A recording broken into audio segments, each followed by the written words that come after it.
Hello there and welcome to another edition of Temporary Australians. I'm Jonesy. I'm Hirsty. Action-packed show. Can you believe the toy run is on again? Mate, it's that season and we're seeing a couple of them from Melbourne. Great ride. I know, this kid rang me, he wants a pool table for Christmas. Can you put on the back of your bike? I've got an Ultra, but still, that can be hard. No. Also, we're going to Wollongong. We are. Long ride, mate, but it'll be worth it. Custom bike show at Harley Davidson. But Greg, we're also already in Wollongong. Oh, 20-metre ride, never heard. Great. On the one time I get to ride the Milwaukee Hate, it's just the story of my life. Also coming up on the show today, We discover the work that Maurice Blackburn Lawyers is doing for motorcycle advocacy. We check out a drag racer named Sludge at the Bindoon drags outside of Perth. Back in America, we're going to ride to Hell's Canyon Overlook. We check out the Rattlesnake grade, and we go on the famous old spiral highway in Idaho.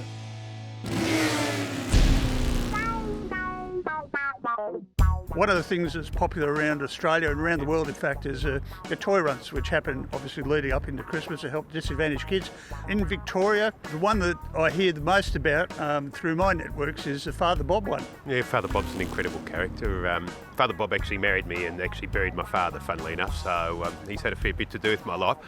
Look, he's a passionate individual. He works with everybody to bring the community together. Bob is passionate about social justice. Bob is passionate about dealing with the poorest in our community. Bob doesn't discriminate. His house is always open, and I think he's, working with motorbike riders, working with charitable groups. Bob is marvellous and he does it very well. Tell us about the Father Bob toy run.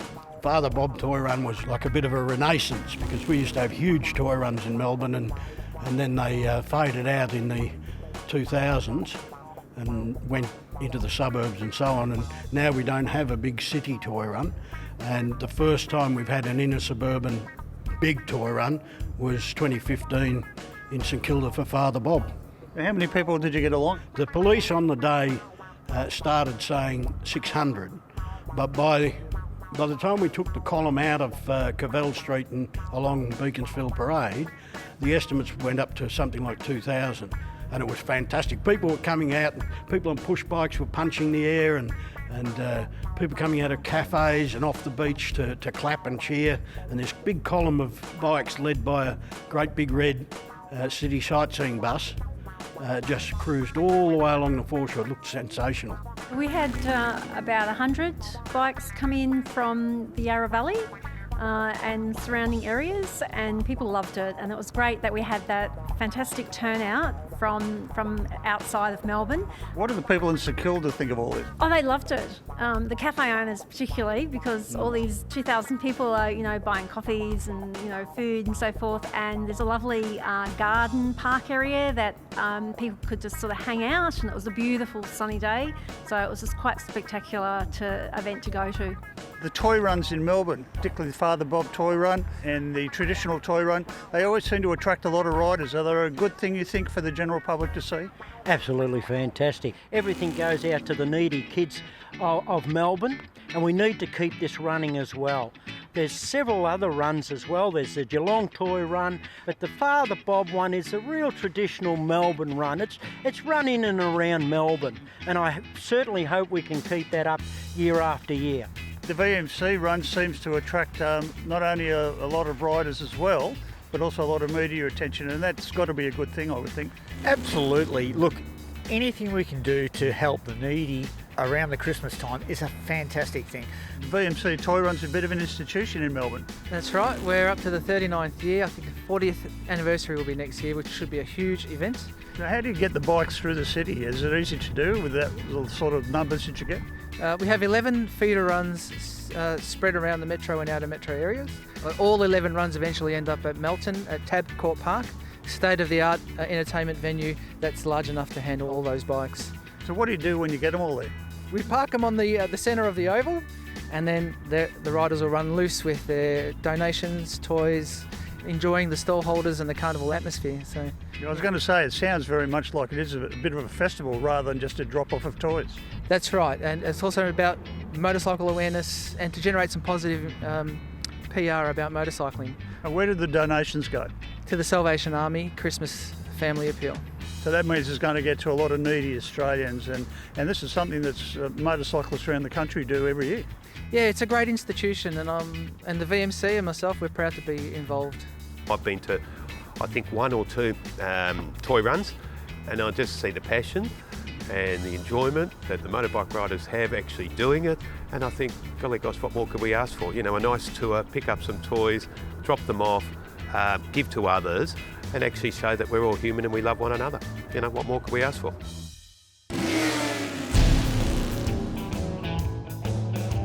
We're here in Joseph, in picturesque East Oregon.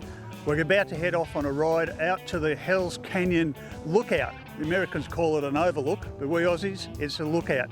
And the ride, they tell us, is brilliant, and this local bunch of bikers couldn't be more welcoming. You've got Hells Canyon at the start here. How big is it? It's 100 miles long, so from right here in Lewiston, Clarkson, going up the Snake River 100 miles before you get to the dam. And that's essentially Hells Canyon. So it's deeper than the Grand Canyon at parts of it. There's not a road that goes all the way up that canyon. It goes about 30 miles and it turns to gravel. But then there are other rides in and around it. It can be a little bit tricky, and then you've got the switchbacks and the steep roads with the steep banks. And so you want to be ideally an experienced rider to really be able to negotiate the gravel and the turns and the distractions. Coming on that road here to the Hells Canyon overlook was reminiscent of some of the roads in Australia. Lots of potholes, lots of challenging corners, and a lot of fast cars coming the other way. Keeps you alert. Yeah, you could say that, yes. Keeps your heart pounding. Especially when you're riding along the side of some of the cliffs there where there's just a straight drop-off. Oh, yeah.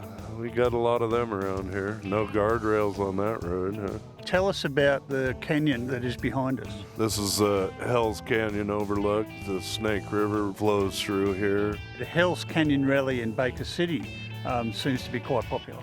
Yeah, they had a lot of people because the 39 road is famous road for bikers to travel just because it's so cornery up and down hills, you know. We love to corner on them bikes.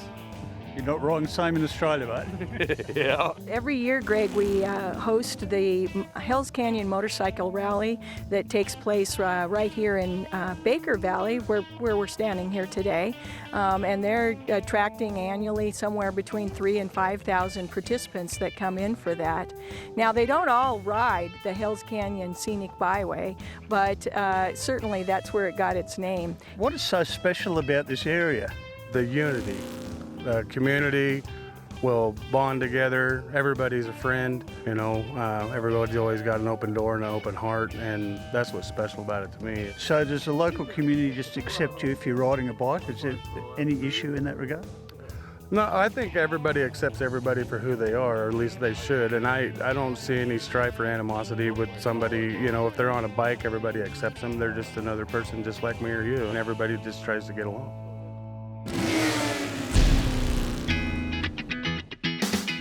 Sludge, I've got to ask you, how did you get your nickname? I came over to Aussie Racing Bikes from New Zealand. I won the motocross over there and they sent me over here as a sponsorship.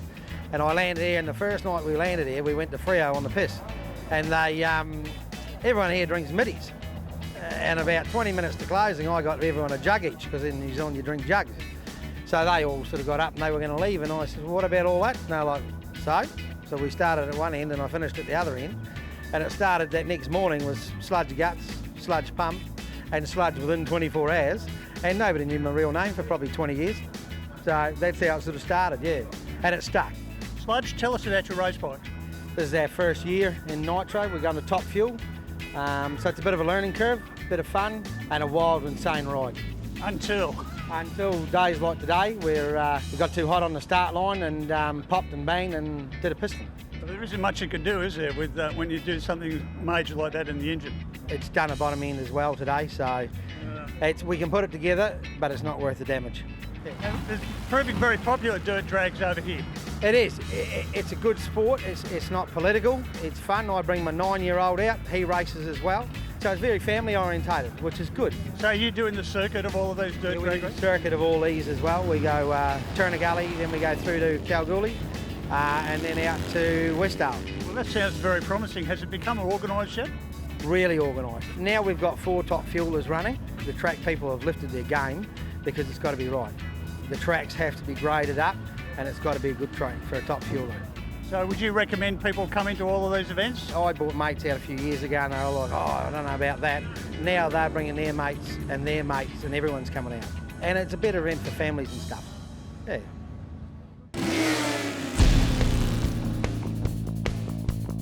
Why did Maurice Blackburn as a company decide to get involved in motorcycle advocacy virtually? A lot of the lawyers at Maurice Blackburn, our day jobs is pursuing compensation claims for road users after the event when they've been injured on the road, and a significant proportion of those clients that we have are motorcycle riders, and it became increasingly apparent that a lot of the accidents should never have happened, obviously, and there was consistent themes in those accidents happening, and it was lack of driver awareness primarily.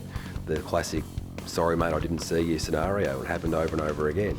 Over the years now, we've advocated on a number of issues, and we joined in the great work that the state motorcycling associations and the Australian Motorcycle Council were doing in relation to lane filtering, for example, and did some work around that, supporting that campaign. And we want to continue to do our advocacy work, but we want to hear from riders as to what are their chief concerns. What's been the reaction of the crowd here at the Sydney Motorcycle Show to your display? Really positive, Greg. We've got a lot of riders that are interested in having their say. So what we've decided to do at the MotoGP down at Phillip Island and here today is we're actually taking riders' responses based on what they feel the issues out on the road are going to be for the next 12 months and helping feed that information back into the New South Wales Motorcycle Council and the Victoria Motorcycle Council to supplement a census that we're doing in the new year, which hopefully we can help push the advocacy pieces for those councils along. I hope you've included Loud Pipes Save Lives. We have actually, Greg. Yep, look, a couple of the issues that are really coming to the fore are how can we make drivers more aware of riders that are out on the road. Loud pipes obviously being one issue that people would love to see. The other, of course, is driver distraction, getting people off their mobile phones, getting people off their gadgets. And what's clearly coming through in the survey when we start to look at the results, Greg, is if there's a way in which people could actually advocate stronger for either law or better regulations around what people do in their vehicle, that'd be sensational. We got great feedback to that, and that was really useful for us to hear firsthand what the riders thought were the issues of concern of the day. So in 2017 we can expect to see the results of this, I guess. Yeah, absolutely. We'll be rolling out those results throughout 2017, and then that will form the basis of the work that we're going to be doing so that we can best place our advocacy work. For more information on this topic or any other rider-related issue, go to Maurice Blackburn's Stop Smidsy Facebook page.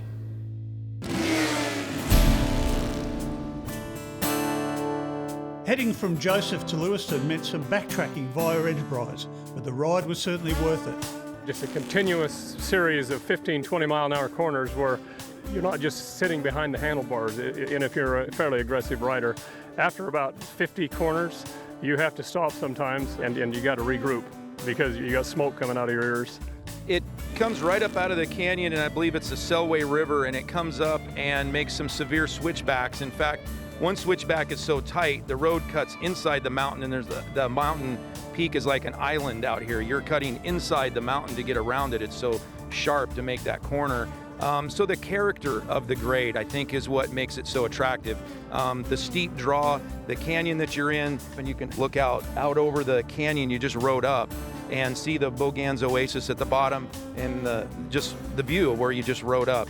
So I think the attractiveness is certainly the windy, curvy road that's in pretty good shape, the severe switchbacks, the extreme drop-offs, and just the view as well. The combination is just incredible. Tell us about the road from Enterprise to Lewiston. Is that a popular bike road? You guys are going to love that. You'll ride out across the flats for a while, and then you'll go down into Soton, back down some turns back down into the Soton, you'll be right on the Snake River. It is one of those top 3 rides for curves in the entire United States. So I'd like a telephone call when you make it to Lewiston. If we make it, yes. As Colleen said, we're riding to hell and back, and we survived. So it's kind of that sort of thing. You're riding nearly into Hell's Canyon, and then we're sending you up Rattlesnake grade. Up on the top of the plateau there, you're going to find Lewiston. And here I thought you liked us. Alice. After Rattlesnake, you settle in for some lengthy plateau riding until you come to the descent into the Snake River and into Lewiston. Tight corners, great scenery, And in the footsteps of explorers Lewis and Clark, what a ride.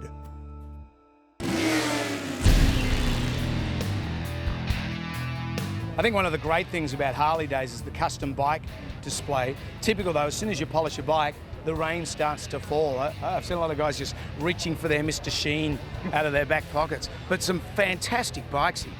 Yeah, look, we've got some elite motorcycles here today, some Harley Davidsons.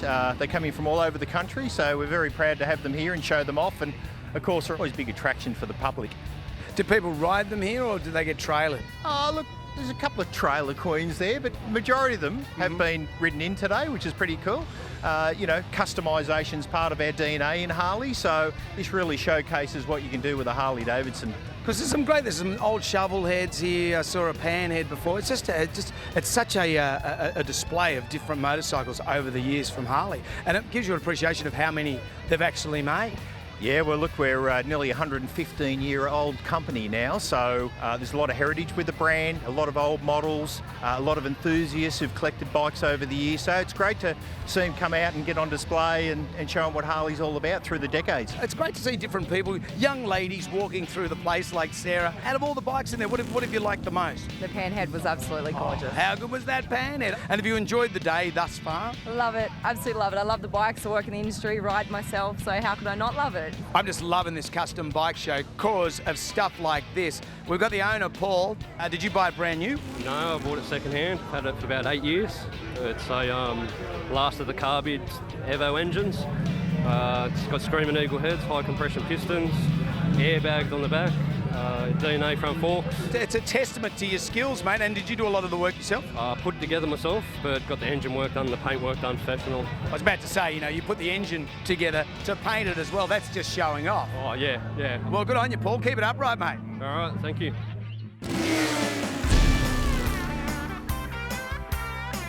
We're 1,000 feet above Lewiston here in Idaho. If you want to find where we are, then just go 8 miles north and straight up. Tell us about the dealership here at Lewiston. Is it the only one in town? Yes, sir, it is. So how many people do you service here? The town area here, Lewiston and Clarkson, is only about 40,000 population, but we do very well for this location due to the rides. It's kind of a hub, like a wagon wheel, so to speak. This is a location, there's all kinds of just epic rides out of this town and this city. So we get a lot of people come here for a ride, they get their refreshments, they get any parts or services, anything they need, and then they ride out from here. The old spiral highway is a series of those switchbacks where you're just cut back. You're 15, 20 mile an hour corners and just a beautiful view overlooking the whole valley, the Snake River, the Clearwater merging at the confluence here, we call it, where the two rivers come together, and then the big Snake River goes on down the river towards the Columbia. Tracy, we're at the top of the old spiral highway. How close is it to the dealership? We're about 9 miles uphill. That's a fantastic ride. 8 miles of corners. You must be delighted to live so close to it. Oh, we feel blessed every day. How do you find it when you're actually riding up? Clears your mind. Everything kind of goes away. Gets rid of the stress of the day and just peaceful. A lot of other motorcyclists from this region, do they come here specifically to ride? Yeah, they come here to ride our roads. We have a few really good rides within a stone's throw of here, so people come to enjoy it. Well, you're very blessed here, I think, with these roads. Just the ride we had coming up from Enterprise, going through Rattlesnake, and then the Spiral Highway, and then Route 12. What a way to go to Sturgis. It is. You're going to have a great time, and you're going to remember Idaho for the rest of your life. Have you ever been on a road like that before? No. I think short of Mount Panorama, in terms of what the Americans call them, switchbacks, the hairpins, and they've got the camber going perfectly. I mean, that was just a sensational stretch of road. I thought the best part was you not only got to go up it, but you had to come back down it. Yeah, almost as good down as up, but fantastic road. How did you find it? The corners were pretty tight and sometimes they were hairpins. What did you feel like on the back? I have to say that was exhilarating. And even some of those hairpins, they were little prayer moments because I could almost touch the ground, it felt. Randy, we can see Hell's Canyon from here. Yes, sir, you can. It starts right there and between Lewiston and Clarkson's the Snake River, and it just snakes right around the curves there, right up the canyon, just gets deeper and deeper, about as deep as the Grand Canyon, goes for about 100 miles clear up to the dam. Well, you can come down on a raft, I reckon. Yes, you can. I believe it takes about a week, but I'd rather go on a motorcycle, wouldn't you? Absolutely. Well, how great are those custom bikes? Like, really? What about that bagger? Look, I was impressed, I've got to say, especially the one with the skull. I thought that was pretty cool. Oh, hang on, there's a bike here with a skull on it? Wow, I've never seen that before. We'll be back again next week with more Temporary Australians. Check us out, temporaryaustralians.com.au. That's if you miss this. Shiny side up. See ya.